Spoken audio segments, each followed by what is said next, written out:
Let's talk a little bit about the 15th century Sallet helmet and the Bevor. Hey folks, Matt Easton here, Schola Gladiatoria. Now this is going to be a relatively short and looking at a very tiny little bit of the subject of medieval armour. We're looking at the 15th century here, and the type of helmet which you've often seen me wearing and bashing myself on the head with a rolling pin quite famously is a sallet. Okay, now I'm going to dispense with this stuff so we can look at these individual components together, and we're going to look at one specific way of wearing the sallet with the Bevor, which is not that widely known or understood. Right, so I've got my Bevor off, and now here is the Sallet. So you've seen this helmet many times, and in fact, those of you who follow the Facebook page will have seen me in the rest of my armour. I was adjusting some things and messing about with some things yesterday in preparation for something that's probably happening tonight. More about that in the future. And essentially, I didn't have the helmet on. It's funny because a lot of people said, Matt, you're always ranting about movies that people aren't wearing helmets and they should be wearing helmets. Yeah, okay. I was just wearing my armour. Chill out. Yeah, I was just wearing my armour and trying to adjust things and so on and so forth. But here, let's talk about the helmet which goes with that harness.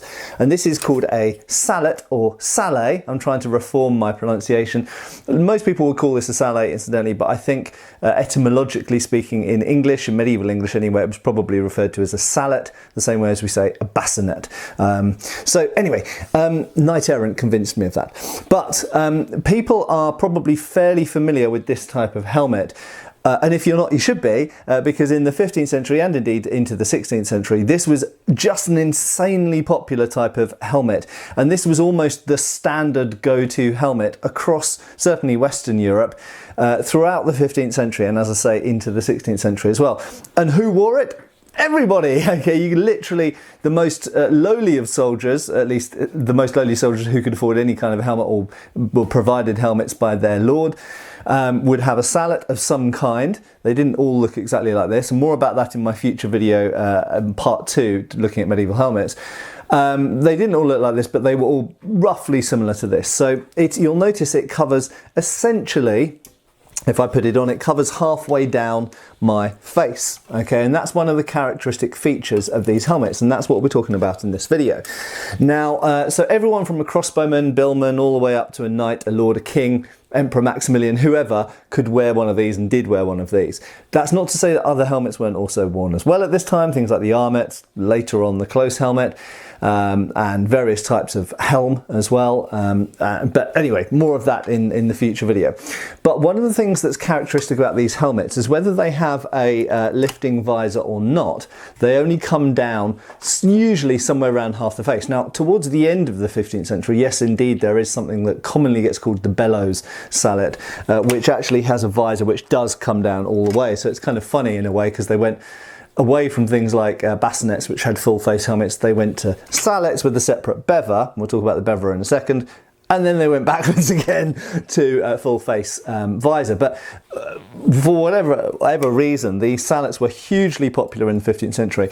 Now, if they do have a fixed visor here, incidentally, if this doesn't raise on hinges, then indeed another way of getting it out of your face is just to tilt it back. And undoubtedly their ease of use and similarity in some ways to the iron hat, or sometimes called kettle helmet, and I'll talk again, that will be in my future video. I don't think that's a coincidence at all. So they're very versatile. You've got good vision and hearing and whatever when it's open like this. When the proverbial really hits the fan, then you can put them down and protect the face. And if you really know you're going into battle for definite, then you would have a separate Bevor on. Now let's talk about that Bevor for a second. So if we put this helmet down, you will see that the Bevor basically protects the bottom of the face. These actually come in various different types. I won't go into a huge amount of depth on Bevors. Maybe I'll do a future video just on Bevors, but generally speaking, they protect some part of the bottom half of the face. They don't always meet up with the sallet. This one actually goes under the sallet, so they overlap, but some of them don't go up that high. Some of them actually finish around here and do actually leave, a bit like Robocop, leave a little bit of the face exposed and open. Some of them are one fixed forged plate, some of them have articulations like this one does here. This has got some articulations here, and this has even got a dropping section here so you can expose part of the face with a little spring catch to keep it up. So this is a sort of, this this is composed of more parts than a lot of bevers are, but there are some bevers which take that even further, such that when the helmet is on here, the bever actually concertinas up, much like how this does, but kind of exaggerated even more with lots of plates, and it goes da da da da da da all the way up to there as well, and it's got the vision slits in the bever. This was something done in Germany in the late 15th century.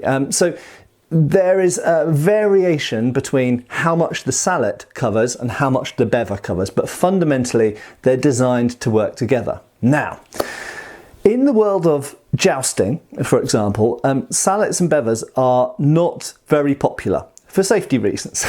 If you look at the design of helmets designed specifically for mountain combat, but jousting in particular, then they are designed to receive lance strikes, okay? But not only are they designed to receive lance strikes, and therefore they're often strapped or sometimes even bolted to the breastplate and the backplate, so they become a rigid, solid unit sitting on the shoulders instead of the neck.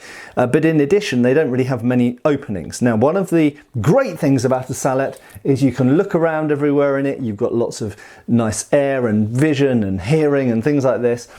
Even if you wear the bever, these two things can still move independently of each other, so you've got a lot of versatility. What you haven't got is a colossal amount of front-on protection. So the simple fact is that wearing one of these, even with the visor down, the danger when you're wearing a separate bever and sallet is that this can always get knocked up, or indeed you could just be riding in the saddle and accidentally a little opening comes here, and if you've got a breaking lance in your face, then shivers of a lance can come in and hit you in the face, which very likely might kill you or badly injure you, blind you, whatever. And we know this happened. In fact, in the Wars of the Roses, there are many accounts of people getting wounded in the face when they were wearing sallets.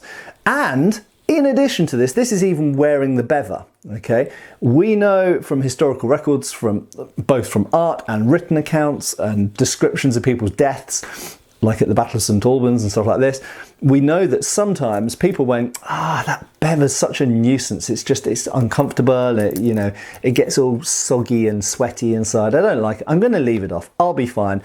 Bam! Arrow in the face, poleaxe in the face, sword in the face, dagger in the face. So the problem is you're wearing full plate harness, you've got a nice sallet protecting the top of your head, whether you've got the visor down or up. This, like Robocop again, why did Robocop never get shot in the mouth? I don't know. Why didn't people just aim for it? Good question. Same thing in 15th century Europe. This is what happened. This got hit. Because if a load of arrows are coming your way, thrown weapons, swung weapons, and they hit you in the jaw, they hit you in the anywhere around here. Even if you've got, obviously you'd have a male collar coming, a standard as it's called, a male collar coming up to here. So your throat would be protected to some degree.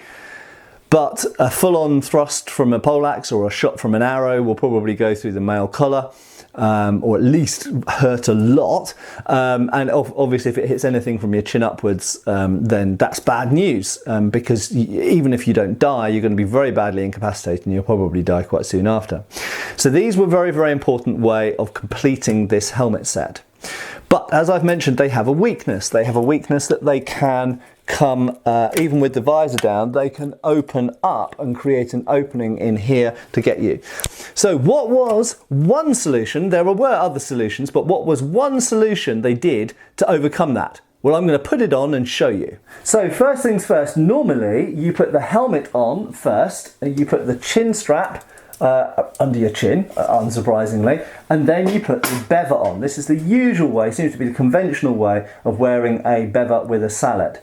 So the bever was the first thing to come off and the last thing to go back on. That's possibly another reason why people often got wounded in the lower part of their face with this particular armament combination. But you will notice that I have now put the bever on first, okay? Now this bever in fact can interact with the male collar underneath, it can be attached to that, sometimes directly, sometimes indirectly with pointing. It can be attached to the breastplate. We're not going to worry about that now. But the fact is I put this on first instead of the helmet. Okay. Now you might notice a slight resemblance here between me and Darth Vader when he's dying in Return of the Jedi. I think there's some parallels certainly in how they looked at how Darth Vader's helmet was on. And now, with my dark armour, much like Darth Vader's, I now put my sallet on second. So I'll keep you'll notice my I can put this down. There we go. You can probably hear me a bit better now. I'll put that down for now. Now, you'll notice the straps are on the outside of my helmet, and surprise, surprise, I have put an extra hole in this strap so that with a little bit of fiddling, if I can get the strap, it's not that, or usually you'd have obviously servants to do all this kind of gubbins for you. If you just do it nice and tight, where's the hole? Oh, fiddling around. I can feel it with the finger. So this is a good, there we go. So you can do a lot of things with armour yourself, but it's a lot easier if you've got a servant or just a helpful friend. Now you'll notice I've got both of these bits still open. I've got the lower opening part of my Bevor, but my helmet and my Bevor, yes, they're a little bit less mobile now, especially if this is interacting with my armour down here, maybe my pauldrons, maybe my mail collar or standard, maybe my breastplate, or even if it's not attached. The fact that these two are now attached to each other means that yes, I do lose some degree of mobility compared to before, but I've got a lot more protection because now this can't move away from this because they're attached. And this is shown in a few examples in art.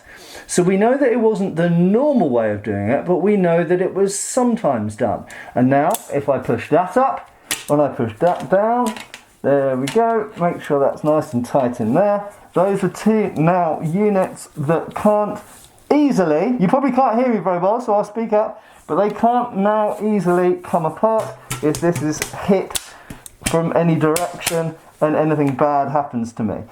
So this is now a much more safe option. Now what's nice about this, I'll just put this down so you can hear me a bit better again. What's nice about this combo is I can still open it up like this. I can still get breath, I can still get air, I can still hear pretty well because sound can come up through the Sallet up here to my ears. My ears are not blocked at all. So I can still breathe, see and hear really, really well. But if I really know that bad things are going to happen, then I can, like a turtle, close my bits and I'm now, so to speak, and now much better protected. So, this is a really good makeshift way of making this helmet combination safer for combat when you absolutely know you're going into combat. And the funny thing is, I actually think it's kind of more practical putting the Bevor on first than the Sallet on second. And we know some people did it because it's shown in period art. Now the natural evolution of this, what came next, we've got things like the close helmet, we've got the armet of course, and there is a crossover. If you look at Toby Capwell's new book, there is a crossover between the Sallet and the armet. There's also a crossover between the Sallet and the close helmet and the Sallet and the great bassinet as well. So all of these different helmet types, they weren't operating in separately. They were sometimes operating in unison, and there was a certain type of Sallet which actually operates with a Bevor, which is actually attached to it. Now this is only seems to have been done at very high-end armours, because probably the engineering of it was quite difficult, whereby the Bevor is actually attached via a pivoting point up here. So you can actually close the Bevor like a visor, and this is related to the way that a close helmet operates as well. So it does seem that this, probably what was originally a makeshift soldier's way of making this a safer unit to use, actually probably fed into the armourer and the high nobles thinking about armour design, and actually influenced lots of later designs as well. And they kind of copied the idea and made it more official with some engineering, essentially. So there we go. I'm sure most reenactors who do Wars of the Roses or 100 Years War Period know all about this, but a lot of people that look at these helmets or know a little bit about the Sallet and the Bevor maybe didn't know about this. So I hope it's been moderately interesting. If so, remember to give me a like, and if you're not subscribed, why the devil not, please do so. Share the video around, and I hope I'll see you really soon back on the channel again for another video. Cheers folks!